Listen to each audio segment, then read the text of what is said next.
Hi friends, welcome to my channel. ఈరోజు మీకోసం అయితే ఒక కొత్త రెసిపీతో వచ్చాను. అదేంటో తెలుసా? రైస్ కుక్కర్లో చికెన్ కర్రీ. రైస్ కుక్కర్లో చికెన్ కర్రీ చేయడం ఏంటక్క, నీ పిచ్చి అనుకుంటారా? అప్పుడప్పుడు బ్యాచిలర్ స్టైల్స్లో కూడా ఇంకా ట్రై చేయాలి. ఎప్పుడూ రొటీన్గా ఇంకా కర్రీస్ చేయడమేనా? ఈసారి డిఫరెంట్గా ట్రై చేద్దాం అనుకొని మీకోసమే కాదులండి, మేమైతే తింటాం కానీ మీకు చూపిస్తున్నాను. ఎప్పుడైనా చికెన్ కర్రీ టేస్ట్గా రావాలంటే ఫస్ట్ అయితే చికెన్ని మంచిగా కడుక్కొని అందులోనే ఉప్పు, కారం, పసుపు, అల్లం తెల్లుల్లి పేస్ట్ వేసుకొని మంచిగా మ్యాగ్నేట్ చేసుకొని టైం ఉంటే ఒక హాఫ్ అన్ అవర్ సైడ్లో పెట్టుకోండి. నిజంగా అలా మ్యాగ్నేట్ చేయడం వల్ల చికెన్ కర్రీ అయితే చాలా టేస్టీగా వస్తుంది. తర్వాత అయితే ఆయిల్ వేసుకొని జీలకర్ర, ధనియాలు నేనైతే వేసుకొని అవి చిటపట్లాడాక ఫస్టే కట్ చేసి పెట్టుకున్న ఉల్లిపాయలు, ఇంకా పచ్చిమిర్చి, టమాటా అన్నీ ఒక సైడ్కి పెట్టుకున్నాను చిన్న ముక్కలుగా కట్ చేసుకొని.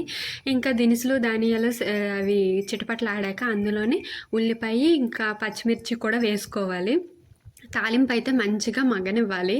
మీ దగ్గర ఉంటే పుదీనా, కొత్తిమీర కూడా వేసుకోవచ్చు. నా దగ్గర అయితే ఆ రోజుకి కరివేపాకే ఉన్ను. ఇదైతే 3 days బ్యాక్ వీడియో అండి. నేనైతే ఎడిటింగ్ చేయడానికి ఇంకా బద్దకించేసా, ఇప్పుడు అప్లోడ్ చేస్తున్నాను.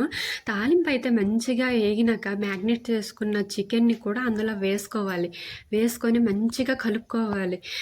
అందులో వాటర్ మాత్రం ఏం వేసుకోవద్దు. చికెన్లోనే ఇంకా వాటరే ఇంకా సరిపోద్ది మనకి. ఇంకా గ్రేవీ కావాలంటే ఇంకా అప్పుడు వాటర్ అయితే వేసుకోవాలి. మంచిగా చికెన్ని కలుపుకొని ఒక్క 10 minutes అలా మూత పెట్టుకొని వదిలేయాలి. 10 minutes తర్వాత చికెన్ కర్రీలో వాటర్ వస్తుంది.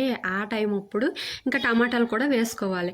టమాటాలు వేసుకున్నాక ఇంకా వాటర్ రిలీజ్ అవుతుంది కదా, ఇంకో 15 minutes మూత పెట్టుకొని అలా వదిలేసేయాలి. నేనైతే ఈ రైస్ కుక్కర్ మన డీమార్ట్కి వెళ్ళేటప్పుడు తీసుకున్నాను. ఇంకా ఎప్పుడు గ్యాస్ మీదే చేస్తుంటే ఇంకా గ్యాస్ తొందరగా అయిపోద్ది. రైస్ కుక్కర్ ఉంటే ఇంకా కొంచెం మేలు కదా, గ్యాస్ ఎక్కువ రోజులు వస్తుంది. నెక్స్ట్ ఎక్కడికైనా వెళ్ళేటప్పుడు ఇంకా తొందరగా రైస్ చేసుకోవచ్చు అని నేనైతే కొత్తది కొన్నాను. ఇంకా రైస్ కుక్కర్ కాదు, రైస్ పెట్టలేదు, ఇంక చికెన్ కర్రీ స్టార్ట్ చేస్తాను. అదేంటోనండి, ఇంకా నీసే ఫస్ట్ వండాను. ఇంకా మనకి అందులో నుండి వాటరే సరిపోద్ది. కానీ ఇంకా ఆ రోజు నేనైతే రసం చేయలేదు, ఎక్కువ గ్రేవీ కావాలనుకొని ఇంకా వాటర్ అయితే ఎక్కువ యాడ్ చేశాను. వాటర్ యాడ్ చేసి ఇంకో 10 minutes, మీరు చెప్తే నమ్ముతారా? రైస్ కుక్కర్లోనే ఇంక తొందరగా అయిపోద్ది. 10 minutes ఇంకా అలా వదిలేసి అందులోనే చికెన్ మసాలా, ఇంకా గరం మసాలా, నేనైతే మా అత్తమ్మ ఊరు నుంచి పంపించింది ఇంకా దినుసులు, సరిసేవలు అవన్నీ కలిపేసి ఒక మసాలా ఉంది, దాన్ని ఏమంటారో నాకు తెలియదు. ఆ మసాలా కూడా వేసుకొని ఇంకో 5 minutes జస్ట్ అలా మూత పెట్టుకొని వదిలేస్తే అంతేనండి, చికెన్ కర్రీ చాలా టేస్టీగా వస్తుంది.